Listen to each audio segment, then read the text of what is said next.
Very good morning to all my dear friends. मैं हूं प्रशांत मावाने। आज 17 फरवरी 2022 है। Welcome to the editorial and article analysis of Curiously Education. आज हमारे टेबल के ऊपर हैं 6 आर्टिकल्स। साउथ कोरिया में एक अलग प्रकार का इलेक्शन कैंपेन चल रहा है, बहुत ही इंटरेस्टिंग है। फिर दो टॉपिक्स जो हैं वो एक दूसरे के साथ जुड़े हुए हैं। दो अलग अलग एडिटोरियल्स को हम एनालाइज करने वाले हैं। यहाँ पर आपको लगेगा कि ये दोनों सेम टॉपिक्स हैं, लेकिन ये जुड़े हुए हैं जुडिशरी के साथ, लेकिन टोटली डिफरेंट है। एक जुडिशियल स्ट्रक्चर के साथ जुड़ा हुआ ये जो टॉपिक है ये बहुत ही इंपॉर्टेंट है। और रशिया और यूक्रेन के बीच में जो करंट सिचुएशन है उसको देखेंगे। Then we have news, MCQ, answer writing etcetera. Lecture की पीडीएफ को डाउनलोड करना चाहते हैं, check out my Telegram channel. You can follow me on Insta, Facebook and Twitter as well. हमारी दो चैनल्स हैं, curiously education and curiously forever. इन दोनों को सब्सक्राइब करना ना भूलें। आज का वीडियो पसंद आए तो hit the like button and please remember to share this lecture with other students. Science of peace, the Hindu का ये आर्टिकल है। रशिया ने, व्लादिमीर पुतिन ने एक बहुत बड़ा अनाउंसमेंट किया है। उन्होंने ये कहा है कि यूक्रेन की बॉर्डर जो है वहाँ से रशिया अपने ट्रूप्स यानी कि सोल्जर्स को अब वापस अपने बेस पर बुला रहा है। तो ये एक डी एस्केलेशन के साथ जुड़ी हुई खबर है। और कल का जो फाइनेंशियल एनालिसिस था उसमें हमने देखा कि कैसे इसकी इम्पैक्ट जो है वो इंडियन स्टॉक मार्केट के ऊपर भी हमें देखने को मिली। तो अब देखिए यहाँ पर ये यूक्रेन और रशिया की बॉर्डर है, as you can see here right. यहाँ पर देखिए दिस इज द बॉर्डर। और यहाँ पर कितने सारे सोल्जर्स, 94,000, लगभग 1 लाख जितने सोल्जर्स जो हैं वो डिप्लॉय किए गए थे। 1200 टैंक्स, 330 एयरक्राफ्ट्स, 75 वॉरशिप्स इस एरिया में, एंड सबमरीन्स भी यहाँ पर डिप्लॉय की गई थी बाय रशिया। अब धीरे धीरे ट्रूप्स जो हैं वो वापस जा रहे हैं। तो this is a big news, good news for the world, for the world peace. Combat aircraft, warships, S-400 missile defence systems जो हैं वो भी डिप्लॉय की गई थी। आपको पता होगा कि भारत ये सिस्टम जो है वो खरीद रहा है from Russia. Anyway, 3 important European देशों ने इस चीज को खत्म करने के लिए या फिर डी एस्केलेट करने के लिए एक बहुत इंपॉर्टेंट रोल प्ले किया। इसमें है हंगेरी नाम का जो देश है उसके विक्टर ऑर्बैन, फ्रांस के इमैनुअल मैक्रोन जो प्रेसिडेंट है, और जर्मनी के चांसलर ओलाफ स्कॉल्स। इन तीनों ने मॉस्को यानी कि रशिया के कैपिटल में एक विजिट ली। वो वहाँ पर गए, व्लादिमीर पुतिन साहब के साथ उनकी मुलाकात हुई और उन्होंने कुछ इंपॉर्टेंट चीज़ों के बारे में बातचीत की। फॉर एग्जांपल, सबसे इंपॉर्टेंट रोल अगर किसी का बताया जाता है तो ये है कि मिस्टर मैक्रोन यानी कि फ्रांस के प्रेसिडेंट जो हैं उन्होंने कहा कि रशिया के कुछ सिक्योरिटी कंसर्न्स हैं, कुछ ऐसी चीज़ें हैं जिसको लेकर रशिया चिंतित है, तो हमें उस चीज़ को रिस्पेक्ट करना चाहिए। ये क्या है ये मैं अभी आपको बताता हूँ। दूसरी चीज़ उन्होंने बताई कि जो मिन्स्क एग्रीमेंट है उसको यूक्रेन को इम्प्लीमेंट करना चाहिए। ये दो इंपॉर्टेंट पॉइंट्स जो हैं वो उन्होंने उठाए। और जो मिस्टर स्कॉल्स हैं, जो जर्मन के चांसलर हैं, he said that Ukraine's entry into NATO was not on the agenda right now. उन्होंने ये कहा कि यूक्रेन जो है वो नेटो का मेंबर बनेगा, ये अभी फिलहाल नेटो के एजेंडा में नहीं है। तो ये दो इंपॉर्टेंट स्टेटमेंट्स जो आए हैं इसकी वजह से प्रॉब्लम सॉल्व हुआ। अब बात करते हैं मिन्स्क एग्रीमेंट के बारे में। मैं आपको एक ब्रीफ देता हूँ इसका। यूक्रेन और रशिया जो हैं, कुछ समय पहले हमने इस पूरे टॉपिक की शुरुआत को देखा था, यूएसएसआर से हमने इसको समझा था। और यूक्रेन जो है वो यूएसएसआर का पार्ट था। फिर 1991 के बाद यूएसएसआर जो है वो टूट जाता है, अलग अलग कितने सारे 15 टोटल देश बन गए। अब यहाँ पर आप देखिए कि ये जो लुहान्स्क और दोनेत्स्क, ये दो एरियाज जो हैं, तो यहाँ पर बहुत सारे रशियन लोग रहते हैं, राइट। और यूक्रेन की इंटरनल मैटर की बात करें तो वहाँ पर एक डिमांड चल रही थी दोनेत्स्क और लुहान्स्क में कि हमें थोड़े पॉलिटिकल राइट्स दिए जाए। सारी चीज़ें जो हैं वो सेंट्रल गवर्नमेंट के पास रहेगी, यानी कि कीव जो उसका कैपिटल है, अगर वहाँ पर बैठने वाले लोगों के पास ही सारे पावर्स रहेंगे तो हमारा क्या होगा। तो इन्होंने एक लंबे समय से डिमांड की है। और फिर रशिया जो हैं, क्योंकि ये लोग जो हैं वो रशियंस हैं बेसिकली, उनके फोर फादर्स और वो सारी चीज़ें, और यहाँ के लोग जो हैं उनको रशिया का सपोर्ट भी है। तो फिर रशिया भी इसमें उनको हथियार और सारी चीज़ें प्रोवाइड कर रहा था कि आप एक अच्छी फाइट दीजिए एक्सेट्रा। और फिर यूक्रेन की सरकार और ये दोनेत्स्क और लुहान्स्क में रहने वाले जो लोग हैं उनके बीच में एक प्रकार का क्लैश हुआ, right, sort of civil war. तो फिर मिन्स्क 1 एग्रीमेंट हुआ और उसमें इन सारे प्रॉब्लम्स को सॉल्व करने की बात कही है, लेकिन उसका इम्प्लीमेंटेशन नहीं हुआ। फिर मिन्स्क 2 एग्रीमेंट हुआ। अब मिन्स्क 2 एग्रीमेंट जो है उसमें कुछ 13 पॉइंट्स दिए गए हैं और कहा कि आप इसको इम्प्लीमेंट कीजिए। अब क्योंकि यूक्रेन ने मिन्स्क 2 को भी इम्प्लीमेंट नहीं किया, इसकी वजह से फिर ये इश्यू जो है वो देखने को मिल रहा है, राइट। तो ये है Minsk agreement. Hopefully I will bring a special video on this thing कि मिन्स्क एग्रीमेंट क्या है। क्यूरियसली फॉरएवर पर मैं इसको थरोली एक्सप्लेन करूंगा। अब रशिया के जो 3 बड़े कंसर्न हैं वो ये हैं। रशिया 3 चीज़ों, जो सिक्योरिटी की बात मैंने आपको बताई यहाँ पर कि रशिया के सिक्योरिटी कंसर्न्स, तो नंबर 1, रशिया चाहता है कि ये जो जॉर्जिया नाम का देश है और यूक्रेन है, ये नाटो के मेंबर्स ना बने। अब क्यों ना बने? क्योंकि अगर ये नाटो के मेंबर्स बन गए तो फिर नाटो के जो डिफेंस सिस्टम्स हैं, उनके एयरक्राफ्ट एक्सेट्रा, ये सारी चीज़ें जो हैं वो यहाँ तक आ जाएगी और बेसिकली रशियन बॉर्डर्स तक पहुँच जाएगी। तो रशिया नहीं चाहता है कि अपने एरिया में, अपने बैकयार्ड में ये सारे प्रॉब्लम्स हों। तो नंबर 1। नंबर 2, यूएसए खास करके जो ड्रिल्स करता है ईस्टर्न यूरोप और ब्लैक सी में, रशिया चाहता है कि ये मिलिट्री प्रेजेंस और ड्रिल्स जो हैं वो बंद हो जाए। और नंबर 3 ये है कि ये जो अभी हमने जो बात की मिन्स्क प्रोसेस, इसका प्रॉपर इम्प्लीमेंटेशन हो। तो ये 3 बड़ी डिमांड जो है वो रशिया की है। अब नेटो की बात करें, खास करके यूएसए की बात करें, तो जो बाइडेन साहब ने ये कहा है कि यूएसए जो है वो धीरे धीरे करके ड्रिल्स जो है वो कम कर देगा ईस्टर्न यूरोप में, और बदले में रशिया भी धीरे धीरे करके अपने ट्रूप्स जो है वो वापस ले रहे, और रशिया भी इस प्रकार की ड्रिल्स जो है वो ना करे। अब देखते हैं इसमें आगे क्या होता है। Russia might keep some troops on the border to retain pressure. अभी प्रॉब्लम कंप्लीटली सॉल्व नहीं हुआ है, थोड़ा बहुत डी एस्केलेशन हुआ है, तो अभी भी ट्रूप्स वहां पर रहेंगे। ट्रूप्स यानी कि सोल्जर्स जो हैं वो वहां पर रहेंगे। जब ये प्रॉब्लम कंप्लीटली, रशिया को जब ये एश्योरिटी हो जाएगी कि यूएसए ने जो कहा है वो करने के लिए तैयार है और नाटो जो कह रहा है वो करने के लिए तैयार है, तो फिर रशिया जो है वो वापस ट्रूप्स जो है वो खींच लेगा। लेकिन situation is we can say going in a right direction, सही दिशा में चीजें जा रही है, डी एस्केलेशन हो रहा है। Start your day with a positive step. Check out Curiously Forever, ये सभी बड़े पॉडकास्ट प्लेटफॉर्म्स पर अवेलेबल हैं। यहाँ पर आपको कोट्स जो हैं उनका हिंदी में एक्सप्लेनेशन, ट्रांसलेशन के साथ साथ एक डीप मीनिंग के साथ आपको मोटिवेशनल कोट का एक्सप्लेनेशन मिलेगा। इसी के साथ कुछ इंस्पायरिंग स्टोरीज भी आपको मिलेगी, तो do check it out, I am sure you will love it. South Korea's AI Yoon, Indian Express का ये एक आर्टिकल है। ये फर्स्ट लाइन जो है इसको समझ लीजिए, बहुत इंपॉर्टेंट है। Those best suited to gain power, that is win an election, are often not the best at governing. Election जीतना और गवर्नेंस, ये दोनों बहुत ही अलग चीज होती है, isn't it? कई लोग ऐसे होते हैं जो मार्केटिंग या फिर आप कह सकते हैं कि इलेक्शन में बहुत अच्छे होते हैं, क्या बातें करनी है, कैसे लोगों के वोट्स जो हैं वो खींचने हैं, कैसे लोगों को अपनी तरफ खींचना है, उनका ध्यान आकर्षित करना है, ये सारी चीज़ों में कुछ लीडर्स जो हैं वो बहुत अच्छे होते हैं। लेकिन ये लीडर्स फिर मैनेजमेंट में या फिर गवर्नेंस में उतने अच्छे नहीं होते। कई लोग ऐसे होते हैं जो गवर्नेंस में बहुत अच्छे होते हैं, लेकिन उनको फिर ये सारी चीज़ें आती नहीं होती है कि उनको इलेक्शन जीतना, ये सारी चीज़ें उनको नहीं पता।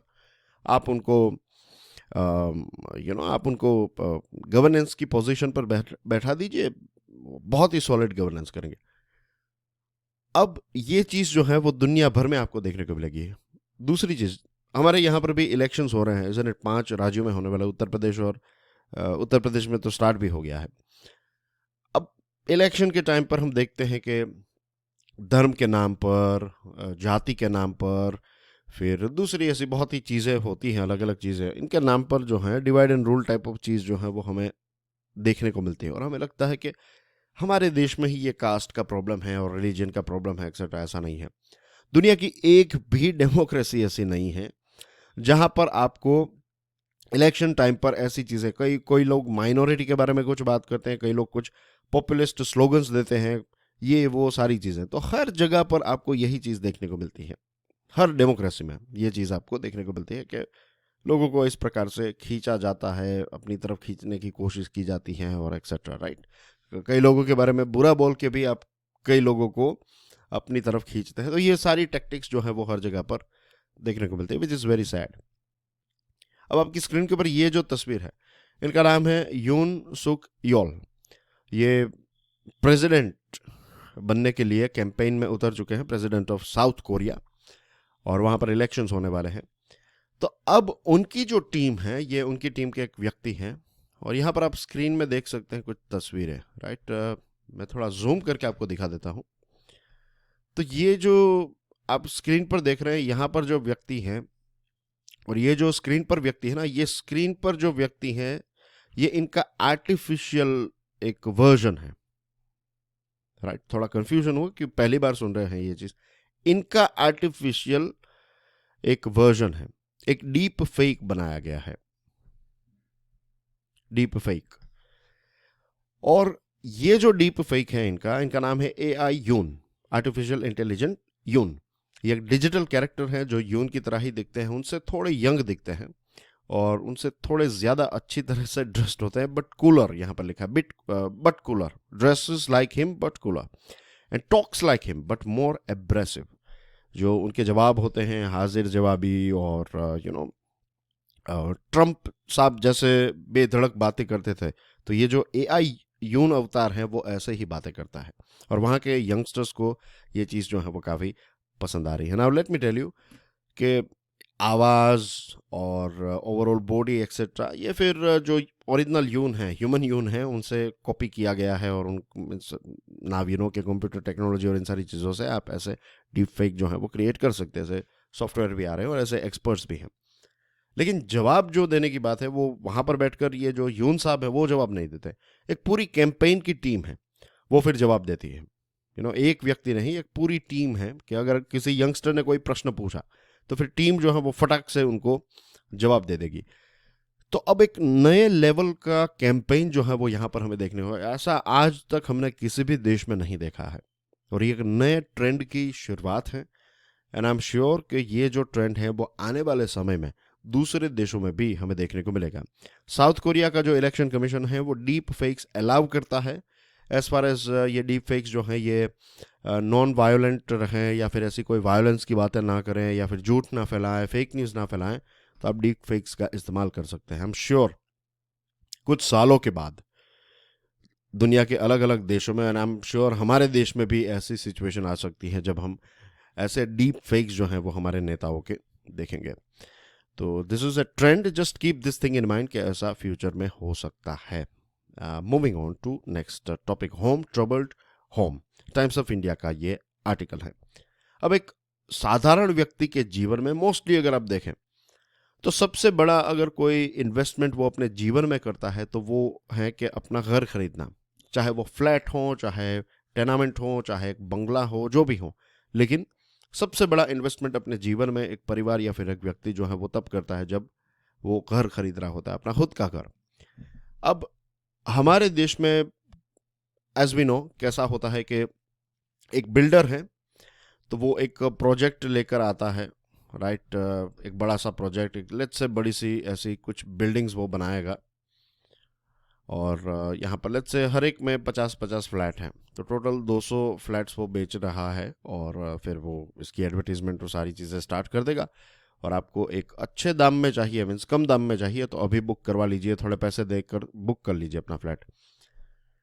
तो ऐसे कितने सारे लोगों के एडवांस में पैसे जो हैं वो प्रोजेक्ट में कलेक्ट किए जाते हैं, और इसी के साथ वो लोन अप्लाई करता है प्रोजेक्ट के लिए, और फिर बैंक से उनको पैसा मिलता है। तो जैसे कंस्ट्रक्शन होते जाता है आप थोड़े थोड़े पैसे देते जाएंगे, और आपको फाइनली सारा कंस्ट्रक्शन खत्म हो जाएगा, तब आपको आपका घर जो है वो दिया जाएगा। अब ये तो एक पूरी प्रोसेस है। हमारे देश में ऐसे लाखों करोड़ों लोग हैं जो इस प्रकार के प्रोजेक्ट की वजह से फंस चुके हैं। क्या होता है कि पैसे वो दे देते हैं, और फिर कई बार ऐसा होता है कि प्रोजेक्ट पार्टनर्स में कुछ इश्यू हुआ, या फिर ज़मीन का कुछ इश्यू हुआ, कुछ भी ऐसा होता है, और फाइनली ऐसा मान लीजिए कि एक 50 लाख का फ्लैट है, आपने 20 लाख ऑलरेडी दे दिए हैं, और फिर आपको पता चलता है 2 साल के बाद कि अब ये प्रोजेक्ट जो है वो आगे नहीं बढ़ेगा।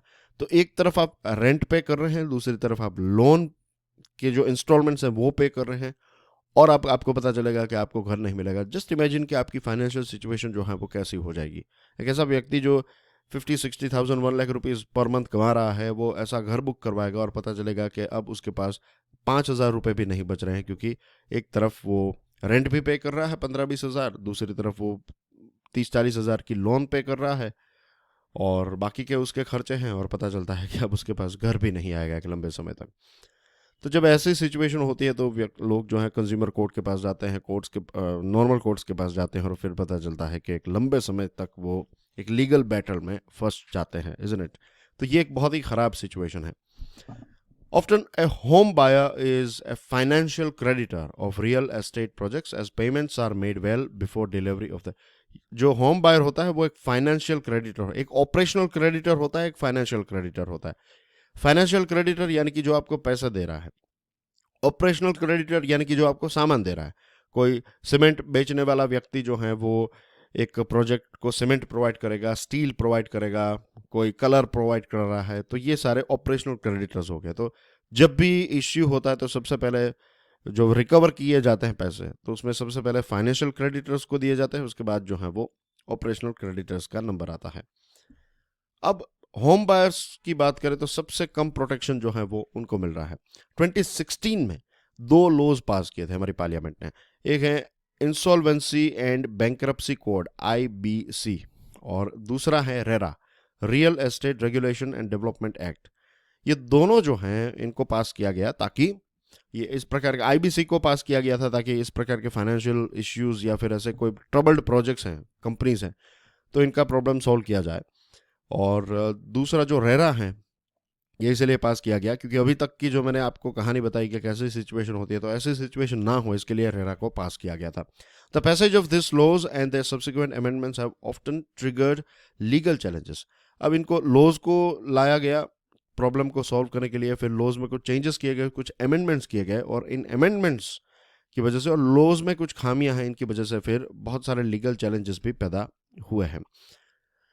सुप्रीम कोर्ट ने बार बार कहा है कि होम बायर्स जो हैं उनको एक प्रोटेक्शन मिलना चाहिए, और मंडे की बात करें तो सुप्रीम कोर्ट का एक जजमेंट आया है और ये कहा है कि अगर रेरा और सरफेजी यानी कि SARFAESI में, हम इसका फुल फॉर्म भी देखेंगे नेक्स्ट आर्टिकल में भी है, जस्ट आप ये याद रखिए कि रेरा और सरफेजी में जब भी इश्यू होता है तो सुप्रीम कोर्ट का लेटेस्ट जजमेंट ये है कि रेरा जो है वो प्रिवेल करेगा।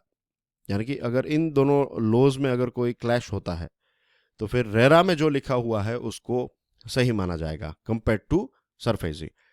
Yet the story of the last 6 years has been one of half hearted protection for home buyers. Home buyers के प्रोटेक्शन के बारे में भी सुप्रीम कोर्ट ने बात बताई है, लॉज भी पार्लियामेंट ने पास किया एज वी हैव सीन, लेकिन आज भी होम बायर्स जो हैं उनकी सिचुएशन उतने ही खराब है। 3 बड़े इवेंट्स जो हुए और जो फाइनेंशियल डिफॉल्ट्स और IBC के साथ जुड़े हुए हैं, इसमें पार्लियामेंट ने IBC को अमेंड किया 2018 में और कहा कि जो होम बायर्स हैं वो फाइनेंशियल क्रेडिटर्स हैं। पहले इनको फाइनेंशियल क्रेडिटर्स नहीं माना जाता था, सिर्फ बैंक्स को ही फाइनेंशियल क्रेडिटर माना जाता था, लेकिन 2018 में सरकार ने कहा कि फाइनेंशियल ये जो होम बायर्स हैं जिन्होंने पैसा दिया है वो भी फाइनेंशियल क्रेडिटर्स हैं। तो ये एक बहुत बड़ा ऑफ कोर्स स्टेप था होम बायर्स के पक्ष में, लेकिन एक चीज़ जो है वो यहाँ पर सरकार ने मिस कर दी, और वो ये थी कि IBC में सबसे पहले जो पेमेंट अगर मिलेगा किसी को तो वो है बैंक्स को। तो होम बायर्स का क्या होगा? आप होम बायर्स को कह रहे हैं कि वो फाइनेंशियल क्रेडिटर्स हैं, लेकिन पेमेंट जो है वो सबसे पहले बैंक्स को मिलेगा। दूसरी चीज़, गवर्नमेंट कहती है कि बायर और बिल्डर जो हैं इनके बीच में एक एग्रीमेंट होना चाहिए। अब एग्रीमेंट की अगर हम बात करें तो आज भी रियलिटी ये है कि बायर्स बहुत सारे हैं, बिल्डर एक है, और क्योंकि अब बिल्डर के पास पैसे आ चुके हैं तो पावर जो है वो ज़्यादा बिल्डर के पास ही होता है। सभी के पास से 50-50 लाख रुपए जिसने ले लिया आज उसके पास करोड़ों रुपए हैं, वो तो कोर्ट में लंबे समय के लिए आपको फाइट देने के लिए तैयार हो जाएगा। आपने आपके ही पैसों से वो आपके ही खिलाफ लड़ेगा। तो ये एसिमेट्री है, यानी कि पावर में इम्बैलेंस है।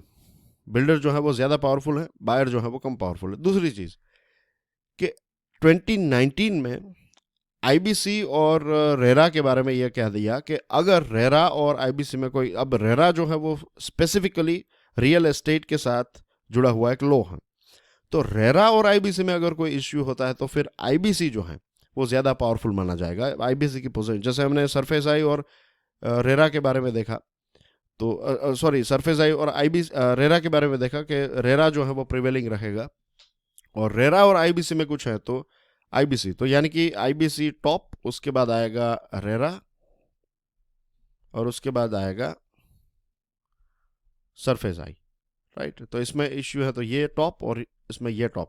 तो अब ये पॉइंट देखिए, मैंने क्या बताया आपको कि बैंक्स जो हैं उनको सबसे पहले पैसा मिलेगा। तो रेरा में ऐसा है कि आप सबसे पहले बायर्स को वापस पैसे मिल जाने चाहिए इंटरेस्ट के साथ, और यहाँ पर ऐसा है कि आईबीसी में बैंक्स को पैसा, तो फिर से बायर की जो पोजीशन है वो इसी लॉज के चक्कर में जो है वो क्लियर नहीं रहती है। और मार्च 2020 में आईबीसी में एक दूसरा अमेंडमेंट किया गया कि अगर होम बायर्स जो हैं वो ये आईबीसी के कोड को, आईबीसी की प्रोसेस को स्टार्ट करना चाहते हैं तो फिर उनको कोरम चाहिए। कोरम यानी कि आपको कुछ अमाउंट के, कुछ परसेंटेज जो है बायर्स मिलकर, अगर 100 बायर्स है तो लेट्स से 75 बायर्स मिलकर अगर केस करेंगे तो ही आईबीसी आगे बढ़ पाएगी।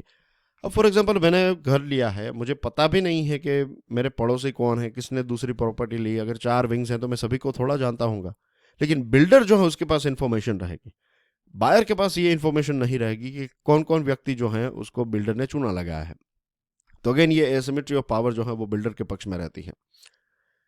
तो ये जो बैलेंस है इसको और क्लियर करने की जरूरत है। अब नेक्स्ट जो टॉपिक है ये इकोनॉमिक, नेक्स्ट जो आर्टिकल है इकोनॉमिक टाइम्स का ये है, और सुप्रीम कोर्ट का एक वर्डिक्ट आया है। राजस्थान हाई कोर्ट ने ये कहा था कि रेरा के अंदर अगर प्रोसीडिंग होती है तो जो होम बायर्स हैं उनको इंटरेस्ट के साथ पैसे जो है वो वापस देने पड़ेंगे टू मेक, और बैंक्स जो हैं उनको ये पैसे देने पड़ेंगे, जो बैंक जिसने प्रोजेक्ट को पूरा सपोर्ट किया है। क्योंकि बैंक जब भी किसी प्रोजेक्ट को सपोर्ट करेगी तो बैंक ने थरोली चीज़ों को एनालाइज किया है। एक एस्क्रो अकाउंट भी बनाया जाता है जिसमें पैसे रहेंगे, उसी से वो पैसे जो हैं उसका इस्तेमाल आप सिर्फ प्रोजेक्ट के लिए कर सकते हैं। तो ये सारी चीज़ें जो है बैंक्स को भी नज़र रखनी पड़ेगी। तो राजस्थान हाई कोर्ट ने ये एक जजमेंट दिया था, to make bank accountable under the RERA if proceedings against them are initiated by home owners. अगर होम ओनर्स जो है वो प्रोसीडिंग्स करते हैं तो, और सुप्रीम कोर्ट ने इस जजमेंट को, राजस्थान हाई कोर्ट के जजमेंट को ग्रीन सिग्नल दिया। Supreme court's verdict placing the interests of home buyer above that of bank when a company defaults in repaying banks loans and handing over position is welcome. कि अगर कोई company जो है वो default कर लेती है, अगर रियल एस्टेटर जो रियल्टर हैं वो अगर डिफॉल्ट में जाता है, तो बैंक अगर सारी प्रॉपर्टी कब्जे में कर लेती है तो बैंक को या तो आप पैसे दे दीजिए उस बायर को, या फिर वो जो मकान है उसकी चाबी दे दीजिए आप। तो ये बेसिकली सुप्रीम कोर्ट का ये वर्डिक्ट आया। राजस्थान हाई कोर्ट ने भी ये कहा था और सुप्रीम कोर्ट ने भी इसको ग्रीन सिग्नल दिया। ठीक है, the law allows a buyer to claim refund of the amount paid along with interest compensation from a developer who defaults and delays the possession of property. ये बहुत ही easy to understand चीज़ है। तो ये रहा जो सरफेस आई है उसका प्रॉपर नाम, securitisation and reconstruction of financial assets and enforcement of security interest. 20 साल पुराना ये एक लॉ है। तो this is the latest update about this thing. अब देखते हैं, जो हमने देखा ये हायरार्की जो बनी है आईबीसी, रेरा और सरफेस आई की, तो इसमें जो लूप होल्स हैं, इन लूप होल्स को आई होप कि सरकार जो है वो जल्द से जल्द सॉल्व करेगी। Moving on to the next topic, easy to understand है, ये इकोनॉमिक टाइम्स का आर्टिकल है। इसमें आपको कुछ इंटरेस्टिंग फैक्ट्स देखने को मिलते हैं। एज वी ऑल नो, हम सब जानते हैं कि हमारे देश में करोड़ों केसेस जो है वो पेंडिंग है। डिस्ट्रिक्ट और सबऑर्डिनेट कोर्ट्स में कुछ 4.1 करोड़ केसेस पेंडिंग है। कुछ केसेस तो 30 साल पुराने केसेस हैं, और ये केसेस की वजह से होता क्या, इतने पुराने केसेस की वजह से अंडर ट्रायल्स बहुत ज़्यादा हो जाते हैं। हमारे देश में 2020 में जेल में जो लोग थे उसमें से 76% लोग जो हैं वो अंडर ट्रायल्स का मतलब ये है कि आपके ऊपर इल्ज़ाम है, लेकिन अभी भी ये इल्ज़ाम जो है वो साबित नहीं हुआ है, तो आप जेल में नहीं रह सकते। क्योंकि जुडिशरी का एक बेसिक प्रिंसिपल ये है कि जब तक प्रूव ना हो तब तक आप निर्दोष हैं, जब तक प्रूव ना हो तब तक। तो अगर आप निर्दोष हैं तो फिर आप जेल में क्यों हैं? आपको जेल के बाहर होना चाहिए। हाँ, आपके ऊपर रिस्ट्रिक्शंस और ये सारी चीज़ें लगाई जाएगी, लेकिन जेल में आप नहीं होने चाहिए। लेकिन हमारे देश में जेल में होने वाले जेल में जो लोग हैं उसमें से 76% जो हैं वो अंडर ट्रायल्स हैं। इसका सॉल्यूशन क्या है? इसका सॉल्यूशन है पूरी क्रिमिनल जस्टिस सिस्टम को हमें रिवाइव करने की ज़रूरत है। पुलिस डिपार्टमेंट में इन्वेस्टिगेशन और लॉ एंड ऑर्डर का सेपरेशन होना चाहिए। जो क्राइम इन्वेस्टिगेट करते हैं वो अलग यूनिट होना चाहिए, लॉ एंड ऑर्डर वाले अलग होना चाहिए। दूसरी चीज़, वैकेंसीज, पुलिस और इन्वेस्टिगेटिंग एजेंसीज में जो वैकेंसीज हैं इनको फुलफिल करना। फिर मीडिएशन और सेटलमेंट को भी स्ट्रॉन्ग बनाना। ये सारी चीज़ ऐसा नहीं है कि कोर्ट में ही सॉल्व हो, कुछ आप मीडिएशन और सेटलमेंट से भी सॉल्व कर सकते हैं। फिर पुलिस और इन्वेस्टिगेटर्स के पास बेस्ट टेक्नोलॉजीज जैसे कि डीएनए टेस्टिंग, फॉरेंसिक लैब्स, इन सारी चीज़ों का एक्सेस होना चाहिए। सिर्फ पेपर पर नहीं, रियल एक्सेस होना चाहिए। और उतने सारे वकील अवेलेबल हों। अगर किसी के पास वकील रखने की क्षमता नहीं है, उनके पास पैसा नहीं है, तो फिर लीगल रिप्रेजेंटेटिव, अच्छी क्वालिटी के लीगल रिप्रेजेंटेटिव्स जो हैं वो भी उनको ईजिली अलॉट किए जाए। और कोर्ट्स में भी जो वैकेंसीज हैं इन सारी वैकेंसीज को फुलफिल किया जाए। अगर ये चीज़ हम करते हैं तो ये व्हील ऑफ जस्टिस जो है वो थोड़ा आगे बढ़ेगा। हमारे देश में ये है कि हमने फास्ट ट्रैक कोर्ट को सेट किया। आज फास्ट ट्रैक कोर्ट जो है उसमें भी पता है कितने केस पेंडिंग हैं? 10.8 लाख केसेस पेंडिंग हैं। तो ये फास्ट ट्रैक नाम कोई काम का नहीं है। Moving on, A case for a more federal judiciary, ये ऑल टुगेदर डिफरेंट टॉपिक है लेकिन बहुत ही इंपॉर्टेंट टॉपिक है। हमारा देश जो है फेडरल जुडिशरी, फेडरल सिस्टम है हमारे देश में। अगर आप देखें हमारा लेजिस्लेचर, तो हमारी पार्लियामेंट हैं, राज्यसभा, लोकसभा हैं, फिर स्टेट लेवल पर लेजिस्लेटिव असेंबलीज हैं, राइट। कई जगहों पर लेजिस्लेटिव काउंसिल हैं, कई जगहों पर काउंसिल और असेंबली दोनों हैं, और कुछ राज्यों में सिर्फ असेंबली है। तो ये लेजिस्लेचर जो है उसमें भी फेडरल स्ट्रक्चर नज़र आता है, सेंटर एंड स्टेट। फिर हमारे जो एग्जीक्यूटिव्स, जैसे कि हमारे चीफ मिनिस्टर होते हैं और प्राइम मिनिस्टर हैं, प्रेसिडेंट हैं और गवर्नर हैं, तो यहाँ पर भी एग्जीक्यूटिव्स में भी हमारे पास फेडरल स्ट्रक्चर है। जुडिशियरी जो है हमारी, उसका भी फेडरलिस्ट नेचर है। The Supreme Court of India has held that the federalist nature of our country is part and parcel of the basic structure of the Constitution. तो ये हमारी जुडिशियरी का हाई कोर्ट्स हैं, सुप्रीम कोर्ट हैं, तो ये federal structure है हमारी जुडिशियरी का। Doctor B.R. आम्बेडकर साहब ने ये कहा था, the Indian federation though a dual polity has no dual judiciary at all. भले ही पॉलिटी ड्यूअल हो, लेजिस्लेचर और एग्जीक्यूटिव्स हमारे पास दो लेवल के हैं, स्टेट और सेंटर के, लेकिन जब जुडिशियरी की बात आती है तो हमारे पास हाई कोर्ट और सुप्रीम कोर्ट, हाई कोर्ट्स और सुप्रीम कोर्ट जो हैं, तो ये भले ही हमें फेडरल लगे लेकिन ये है एक ही यूनिट के ये पार्ट है। एक ही बड़ा मशीन जो है, इस मशीन के अलग अलग कॉग्स हैं। One single integrated judiciary having jurisdiction and providing remedies in all cases arising under the constitutional law, the civil law and criminal law. तो भले ही हमें लगे कि सुप्रीम कोर्ट ऊपर है और हाई कोर्ट उसके नीचे हैं, लेकिन कॉन्स्टिट्यूशनल मेकर्स ने क्या कहा है कि ये दोनों इक्वल हैं। Indian constitution envisaged the equality of power of high court judges and supreme court judges, with the high court judge not being subordinate of a supreme court judge.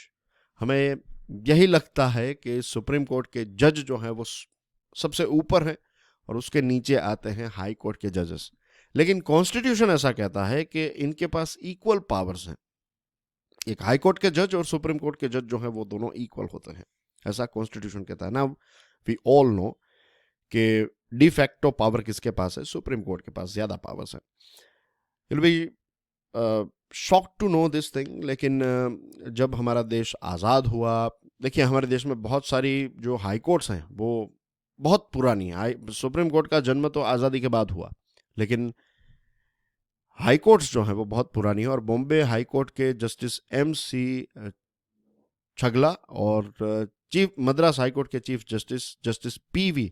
Rajamannar, जब उनको नई सुप्रीम कोर्ट बनी और supreme court की seats offer की गई, तब उन्होंने कहा कि नहीं, हमें एक कॉमन कोर्ट, सुप्रीम कोर्ट को उन्होंने कहा एक ऑर्डिनरी कोर्ट और ऑर्डिनरी जज बन के नहीं रहना, हम तो यहाँ की प्रेस्टिजियस हाई कोर्ट के जजेस हैं। तो उस टाइम पर हाई कोर्ट के जजेस जो हैं उनको बहुत ही एक्स्ट्रा ऑर्डिनरी और बहुत ही पावरफुल माना जाता था। लेकिन फिर सुप्रीम कोर्ट का जन्म हुआ और फिर धीरे धीरे बहुत सारे बदलाव आए।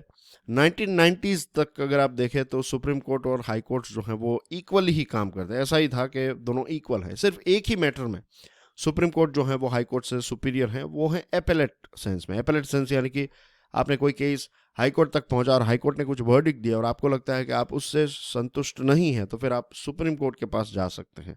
तो ऐसे ही मैटर में सिर्फ सुप्रीम कोर्ट जो है वो फाइनल, फिर सुप्रीम कोर्ट अगर कहेगा कि नहीं हाई कोर्ट गलत है तो गलत है और हाई कोर्ट सही है तो सही है। लेकिन मोस्टली ऐसा होता है कि जब हाई कोर्ट का केस जो है वो सुप्रीम कोर्ट तक पहुंचता है तो जो हाई कोर्ट ने कहा है मोस्टली ऐसा ही होता है। ऐसा नहीं कि अलग होगा ही नहीं, लेकिन मोस्टली ऐसा होता है।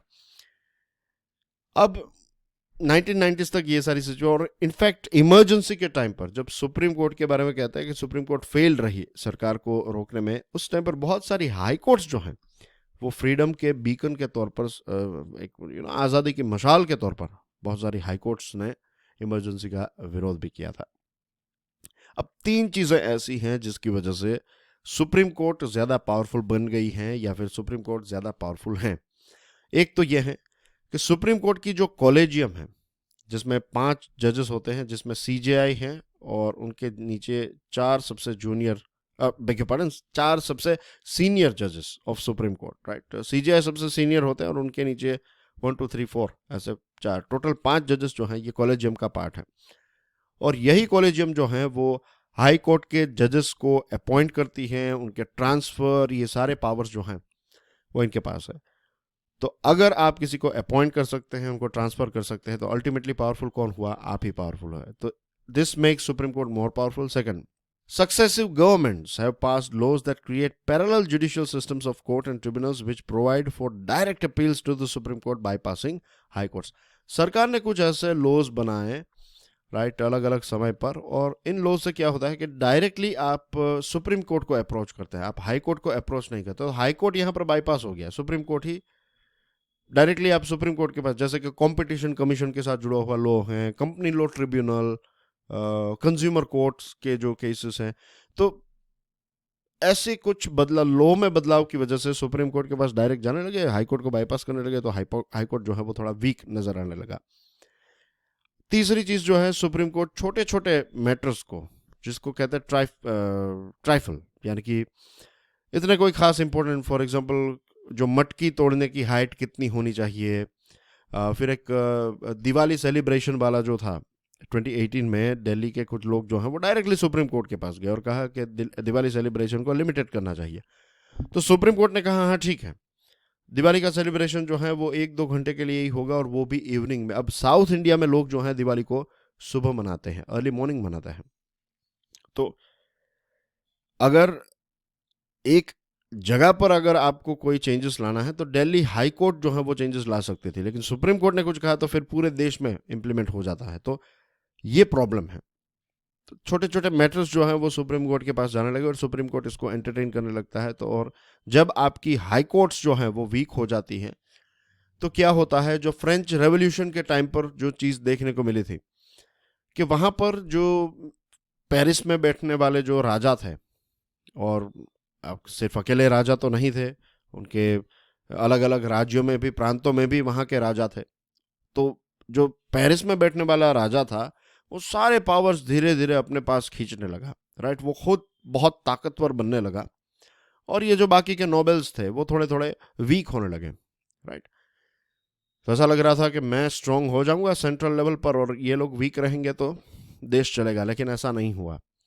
जब ये जो आपके छोटे छोटे पार्ट्स हैं, राइट, जैसे कि प्रोविंसेस हैं या फिर स्टेट्स हैं, अभी जो हम बात करें, हम जुडिशरी की बात करें कि हाई कोर्ट्स हैं, जब आप उनको वीक कर देते हैं तो ओवरऑल आपका स्ट्रक्चर जो है वो वीक हो जाता है, और यही हुआ था फ्रांस में।